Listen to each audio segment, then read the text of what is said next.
ইরানের বিভিন্ন এলাকায় বৃহস্পতিবার রাতভর দফায় দফায় বিস্ফোরণ হয়েছে। তবে নতুন করে এই হামলায় নিজেদের কোনো সম্পৃক্ততা নেই বলে দাবি করেছে যুক্তরাষ্ট্রের সামরিক বাহিনী। এর আগে মঙ্গল ও বুধবার ইরানের ১৭০টি লক্ষ্যবস্তুতে আঘাত হানে যুক্তরাষ্ট্র।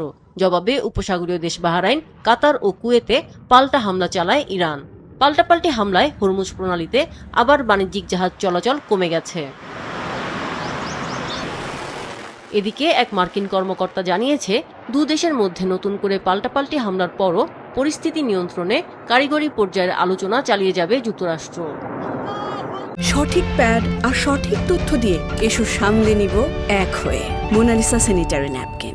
প্রেসিডেন্ট ডোনাল্ড ট্রাম্পকে হত্যায় ইরানের একটি সম্ভাব্য পরিকল্পনার খবর ছাপা হয়েছে যুক্তরাষ্ট্রের বিভিন্ন পত্রিকায়। এই পরিকল্পনার তথ্য ইসরায়েলের সূত্রে জানা গেছে বলে জানিয়েছে পত্রিকাগুলো।